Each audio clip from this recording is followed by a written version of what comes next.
Come see us doing live shows. We'll be in Los Angeles, Honolulu, Baltimore, Atlantic City, Cohoes, New York, Providence, Rhode Island. Go to jimmydore.com for a link for tickets, and only jimmydore.com. I'm going to tell you the real story behind the sexual charge of Matt Gaetz, right? So Matt Gaetz doesn't take the donor money. He's not funded by Israel. He's an actual reformer. He's an outlier inside the Republican Party. And so they try to get rid of him. And what are the first thing you do is you launch a sexual misconduct charge. And so this woman, Mel, Village Crazy Lady, on Twitter, this is quite the story. So, all right, friends, now that Matt Gaetz is out of the running, you're going to hear a lot of takes on what's happening and plenty of keep your D in your pants. And that's always good advice. The story I'm about to share goes way beyond anything you could possibly imagine. So if you're interested in the whole story consolidated in one place of what really happened with and to Gaetz, take a seat and let me tell you a story. So the story begins in the fall of 2019 in Florida with this man, Joel Greenberg. At the time, Joel Greenberg was 2.5 years into his first term as the tax collector for Seminole County. So I'm just going to jump to the end, and then I'll fill in This guy is also in charge of issuing driver's licenses in Florida. And so he issued driver's licenses to 17-year-old girls saying that they were 18, 19, 20 years old, and then said that Matt Gaetz had sex with one of those, but even though he was doing that. So here's the rest of the story. Greenberg is your classic rich kid who drinks through life, lighting fires everyone else is forced to put out, never landing hard because daddy's money always catches his fall. You know the type. We all do. And Joel approaches his role as tax collector no different than any other.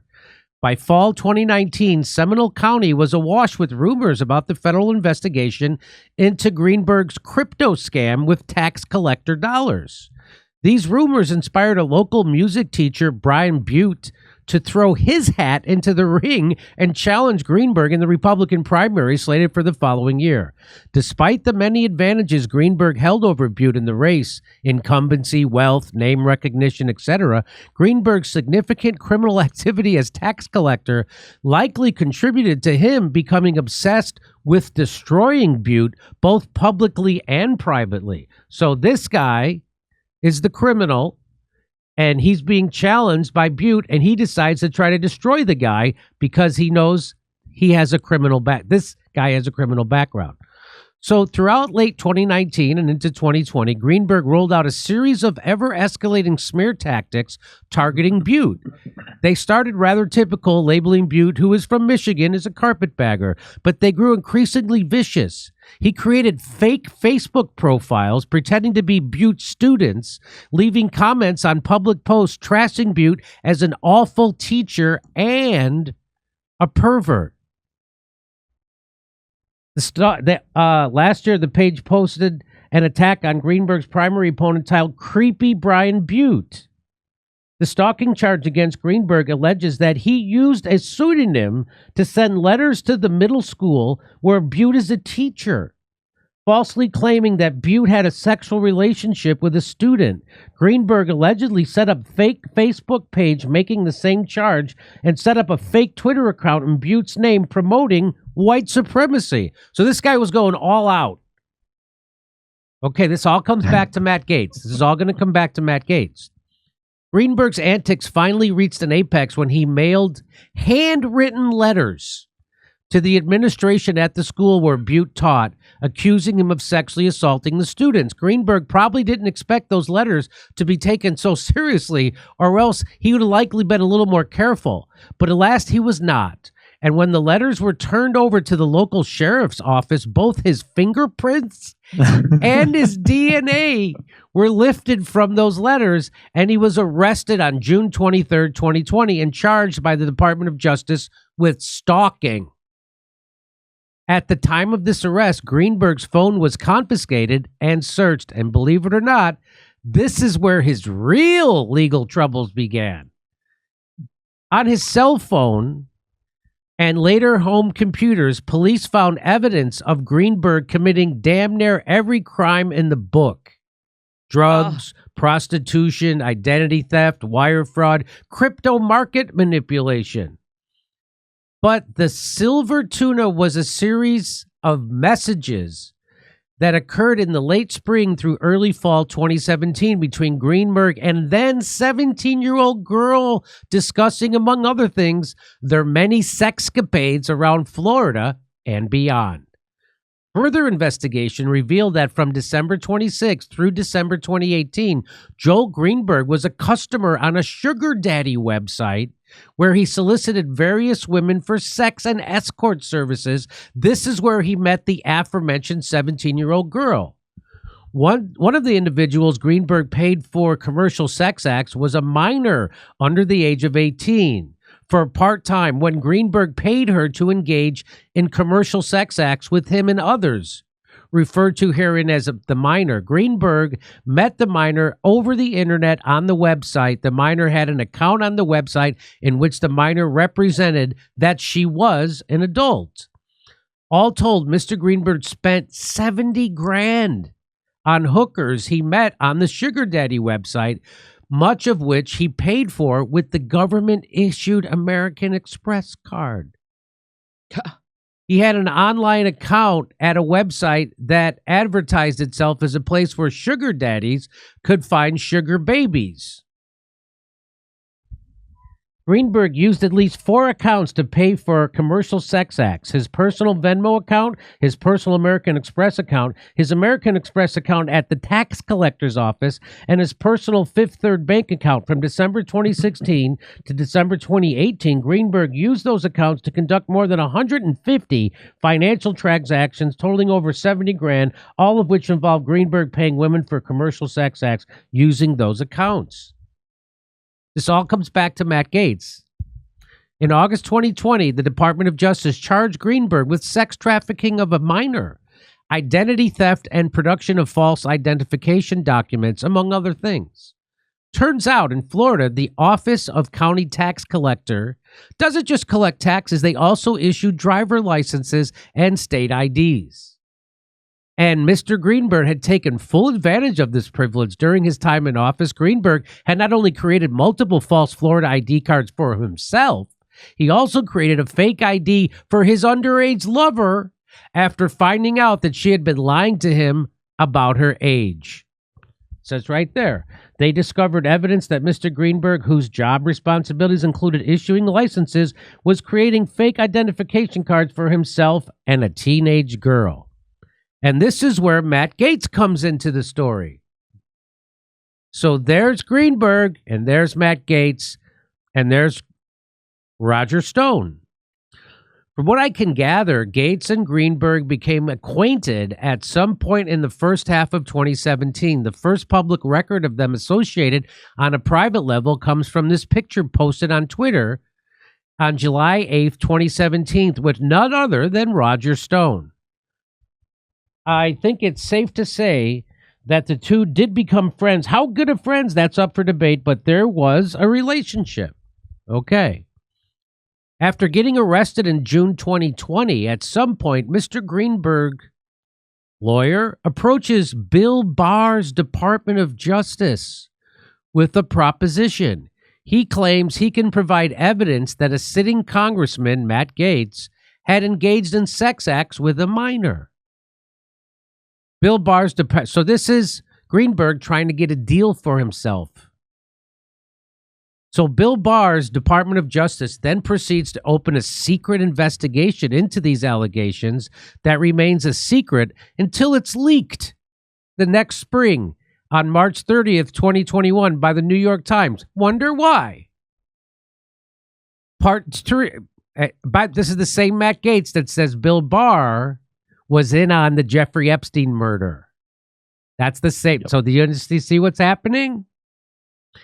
Part 3, the man in Iran. Listen to this. Faithful viewers of Tucker Carlson were treated to a peek behind the D.C. curtain on a random Tuesday night in late March 2021. Do you remember this when Matt Gaetz was first, when this leaked? Matt Gaetz goes on Tucker Carlson and he tells this what seemed like a bizarre story of his father-in-law being extorted for $25 million. Remember that? And everybody thought, like, Matt Gaetz seems crazy. But here's the story. Earlier that day, the New York Times had released a bombshell story alleging that the Department of Justice had opened an official investigation into Matt Gaetz over allegations he had engaged in sex with an underage girl. Following Tucker's opening monologue, he introduced Matt Gaetz and gave him free rein to tell his side of the story. Anyone watching is unlikely to soon forget the absolute bizarre story that Gaetz proceeded to tell. It involved a $25 million extortion threat against his father. Oh, sorry, not his father-in-law. His father to help free an American hostage in Iran. What? That would then be paid back with a presidential pardon for Gaetz on all these sex charges. What? Gaetz demanded that the FBI release the tapes they had in their possession of the recordings made by his father in interviews with his extortionists. He didn't hesitate for a second to name the alleged extortionist. The name was David McGee. He said he was a former prosecutor for the Northern District of Florida who now worked at the prestigious Biggs and Lane law firm in Pensacola. There's that guy. That's the guy who was trying to extort $25 million out of Matt Gaetz's father that they were then going to use to get this guy out of Iran. But then the president would pay that back by giving him a pardon for the sex crimes that they're ginning up against him. You see how this works? Okay. He was resolute and unafraid when talking, and yet he sounded like an absolute lunatic. I know. I was watching live. I wasn't the only one. I know. Me too. Tucker was clearly extremely annoyed and unconvinced by the end, and yet 3.5 years later, I know now that everything Matt Gaetz said was true. Bob Levinson was the man in Iran, this guy Bob Levinson. The official story about Bob Levinson is that he was a retired FBI agent who was contracted by a semi-off-the-book CIA unit to run covert operations in Iran. He was kidnapped from Kish Island following a meeting with an American fugitive living in Iran that had been arranged by former NBC producer named Ira Silverman. This thread is already long enough, so I'm not going to speculate on what I think, but there's plenty out there if you want to go chasing rabbits.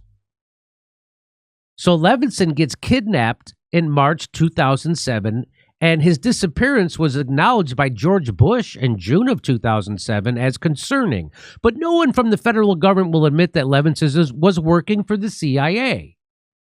Unbeknownst to anyone at the time, from 2009 to 2011, the FBI was running its own covert operation to get their retired agent back.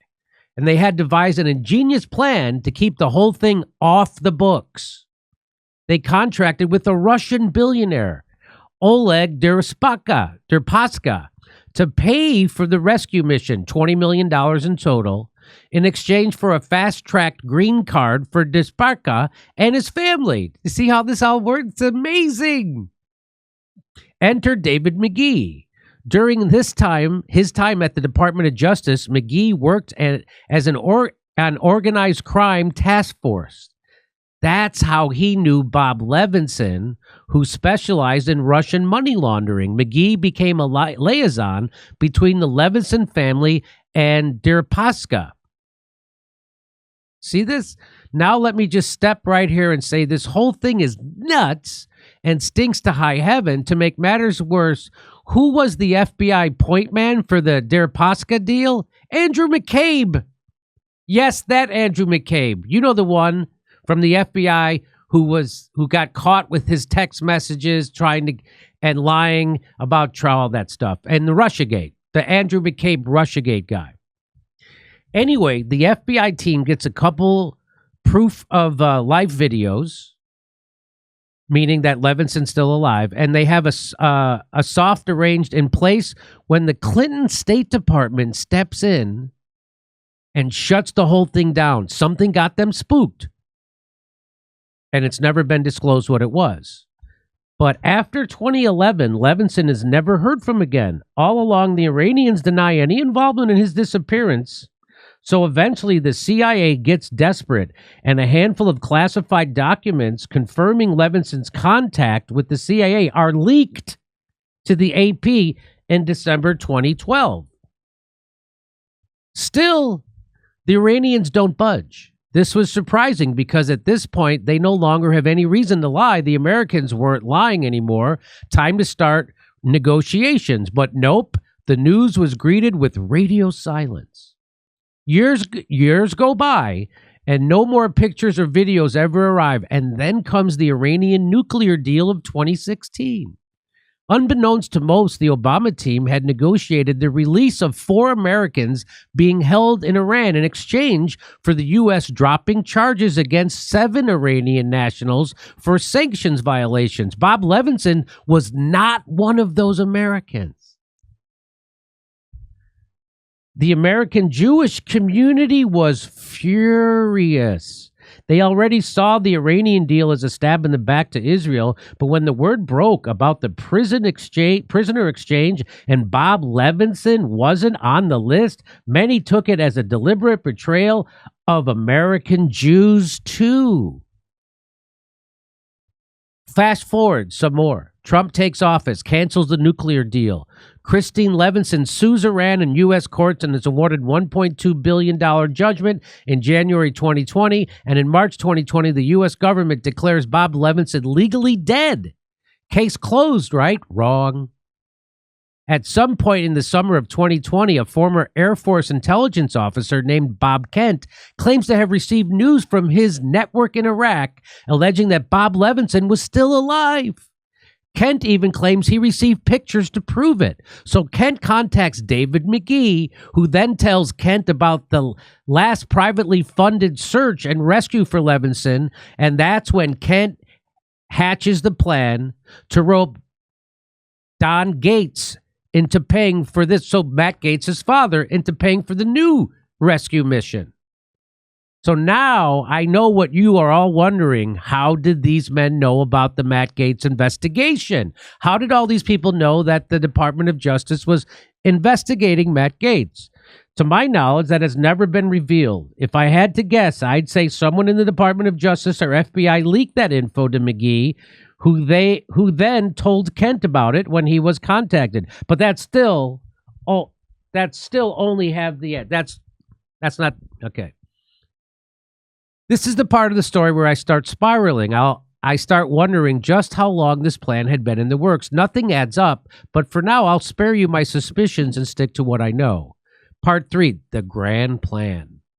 In March 16, 2021, when Don Gaetz, Matt Gaetz's father, receives the first text message from Bob Kent about his grand plan. In exchange for Don fronting Mr. Kent's rescue mission of Bob Levinson, unnamed agents with a powerful contact in the Biden administration would convince the president to give Don's son, Matt Gaetz, a full presidential pardon on his looming sex trafficking charges.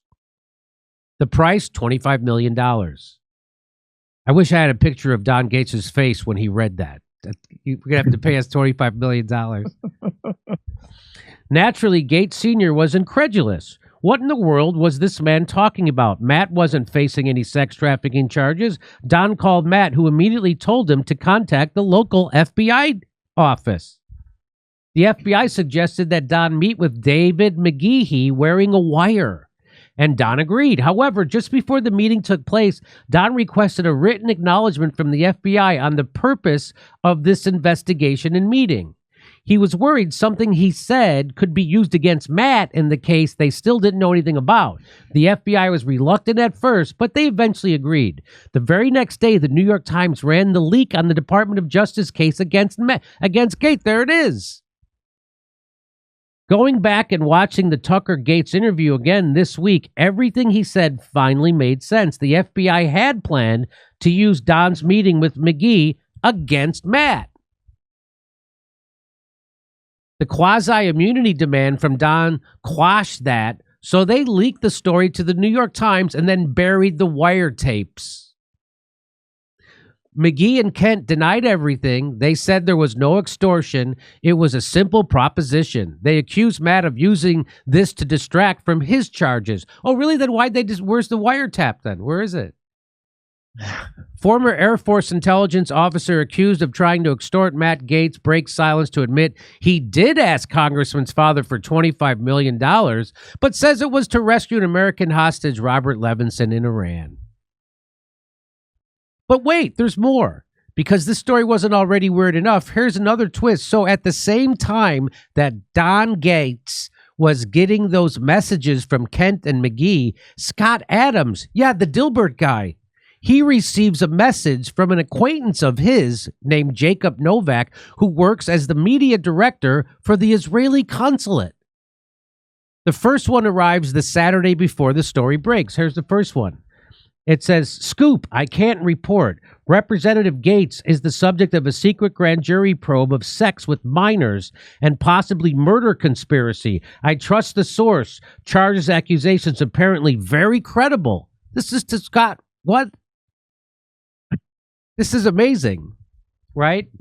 The next two arrived on Wednesday, the 31st, after Gaetz went on Tucker and revealed David McGee's name to the world.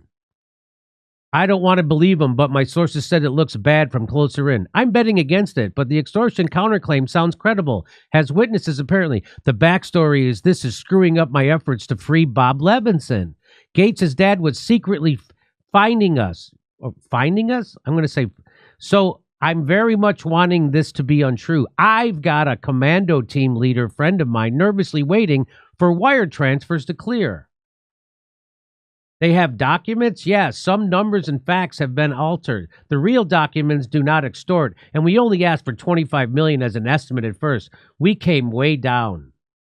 To his credit, the whole thing was sketchy as hell to Scott Adams, so he took it upon himself to release Novak's messages. The Israeli consulate immediately distanced themselves from Novak's messages, but he was not fired or disciplined. Okay. This is only one more slide. Here's the wrap up. So Joel Greenberg pled guilty. You remember the guy, the tax collector who had the paying all the women for sex on sugardaddy.com and issuing fake licenses to underage girls saying they were of age? Joel Greenberg, he pled guilty to sex trafficking, identity fraud, wire fraud, and a host of other charges in May of 2021. He was sentenced to 11 years in prison. And 10 of those years are coming from the mandatory minimum imposed by the sex trafficking charge.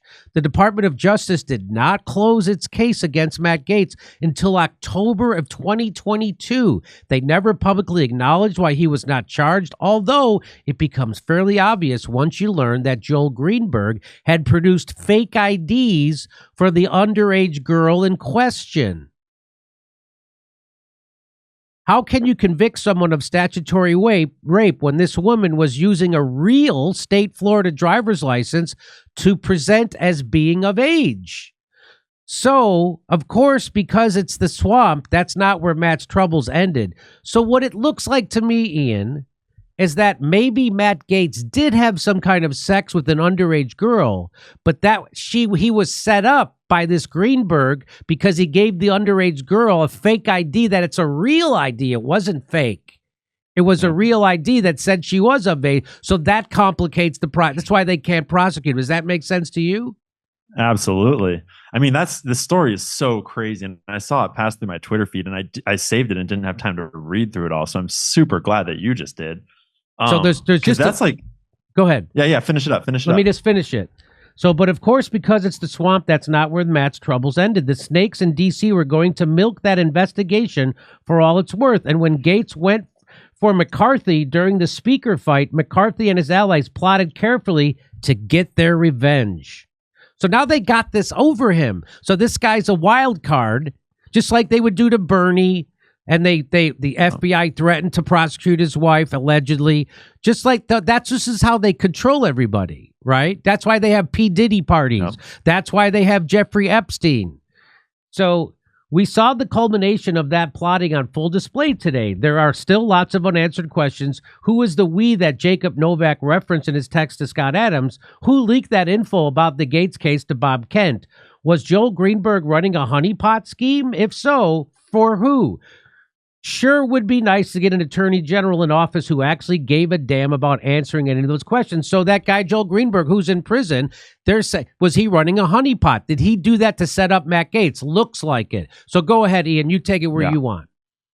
I was just going to say that this is a textbook example of how quickly things get complicated when you overlay covert intelligence operations that are segmented into just infinite amounts of compartmentalized information, and you cross that with corrupt bureaucrats and deep state actors that have all of their own agendas, and you wind up with like covert programs that go south. Then there's people that need things that no one can talk about, and then there's corrupt individuals trying to find behind, like, off the books solutions using their corrupt power networks within compartmentalized intelligence networks, and pretty soon you wind up with like people blackmailing people for rescue missions that aren't supposed to exist, for extortion money that is illegal, and it's like, it sounds insane, but the more you learn about the history of the CIA and just like how intelligence agencies and government actually work, it just sounds more and more like a rerun of last episode.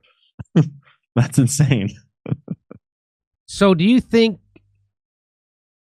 so? So the theory here, this is an amazing Twitter thread by Mel. Yeah.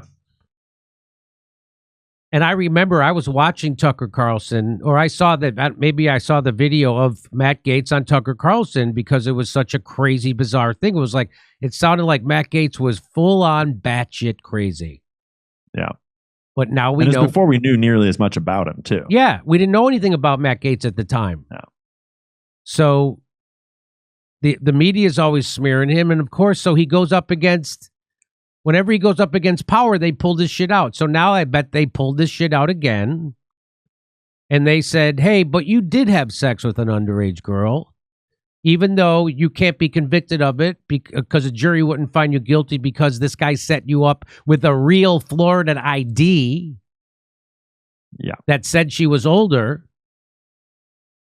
There's a bigger question there, too, that you were alluding to just a second ago, is like, put the pieces together here. How did this underage girl get into Matt Gaetz's orbit, right, and essentially get into a sexual relationship with him? And the only thing that ties all these pieces together is the dude making the fake IDs that was also soliciting a whole bunch of sex from girls that are working on this website. And so if this girl is working on this website soliciting sex, and this guy gets a fake ID for her, and he obviously knows that she's underage, and then somehow that girl that he's related, like, just happens to be the girl that Matt Gaetz has sex with, and that happens to be tied to this other scandal that this guy is tied to, like, I think you're right that starts to point towards potentially there being some sort of honeypot, either single operation or a bigger organization going on. Because we all know that DC is full of honeypot and blackmail operations for this exact purpose.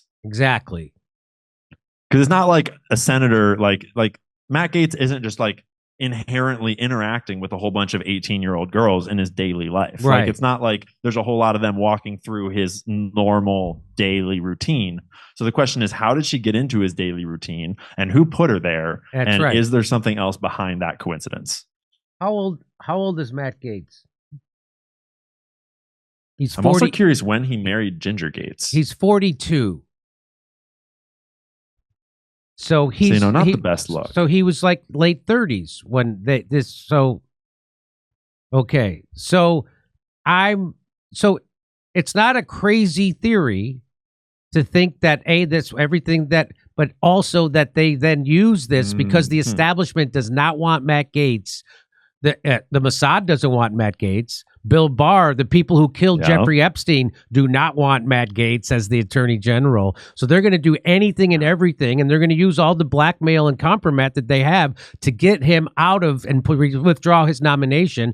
And I bet that's what they're going to say. Hey, it doesn't matter if you can be convicted or not. We're going to release the report that has this girl saying you had sex with her when she was 17. We're going to put her on 60 Minutes, and your whole character and life is going to be over. Yeah. And like, let's remember, so I just looked it up. So Matt Gaetz got married after this incident allegedly happened. And so he was single at the time. And this girl was working on on a prostitution website. So she's clearly willingly using her sex for money, right? Right. And so I think it seems highly likely that Matt was probably approached by her. And I'm speculating, but like she's clearly willing to. It's not like she's an unwilling. Yeah, victim. the way a like honeypot operation works. Exactly. And so when Matt Gaetz, as a single man, is approached by a like apparently attractive young woman who is presenting as being over 18, there's no crime there on his part at that time. And so they need it to be an underage girl. So it's like an interesting coincidence that the underage girl that happens to have the fake ID just happens to be the one. Like, that's kind of weird. Yeah. Welcome to One Nation Under Blackmail, everybody. And that's why he was so, he was so confident about it and wanted to talk about the extortion of his father for 25. He was like, I didn't have sex. I had to do this. Yeah. That girl was a I saw her. I was a real ID, that whole thing. And yeah. And it says even more about why I think regular people were so excited about Matt Gaetz as AG. And it says even more about why there was so much uproar against Matt Gaetz, because in the same way that Tulsi is an amazing pick for DNI because she has been targeted by the former DNI, so to speak, Matt Gaetz would be an amazing pick for AG because he has been targeted by this corrupt institution already. There you go. So just like they put Tulsi in charge of the agency that had been targeting her and following her around through airports and putting her on a terrorist watch list, now she's in charge of that agency. It would have been amazing to have Matt Gaetz be in charge of that agency that did this whole slimy thing to him. And they are going to do this because he's going to go after the people involved in the Epstein. He's going to expose the Mossad. He's going to expose the rot inside the Department of Justice. He's going to expose all this criminality inside the FBI. He's going to do that. And it's also telling, Jimmy, that Matt Gaetz was the only pick from Trump so far that you could really point to and say he is anti-Zionist in any major way. Like, he was the only one that was not taking the money, openly speaking about Epstein, and openly, like, he was the one. And so I was really excited about it. And so it's a funny coincidence that that's the guy that gets the like sex scandal targeted at him, just like every other. Like, Israel is the sexual blackmail nation. And it just so happens that the anti-Israel guy gets some weird blackmail sex scandal. How many of you are concerned that your privacy is being invaded? Liberal globalists are invading individuals' private messages and targeting them based on their political affiliation. And that's why I've partnered with Freedom Chat, a private social messaging app that, like me, believes privacy is your fundamental human right. Freedom Chat offers true end-to-end encryption, built-in screenshot protections, no storage of messages on their servers, and no commercial use of user data. This is the app that we trust, and it's the messaging app we recommend to all our viewers. If you care about your privacy like we do, go to freedomchat.com/door. That's right. And download the app right now. I'm such a fan of Freedom Chat. In fact, I've even created my own channel at Jimmy Dore, which you can subscribe to. Simply download the app, search for my channel at Jimmy Dore, and subscribe. No one can see the channels that you are subscribed to or the posts that you react to. It's your own private news feed. Again, download the app today, like right now, and subscribe to my channel at Jimmy Dore. Speak freely and message privately with Freedom Chat. Come see us doing live shows. We'll be in Los Angeles, Honolulu, Baltimore, Atlantic City, Cohoes, New York, Providence, Rhode Island. Go to jimmydore.com for a link for tickets, and only jimmydore.com.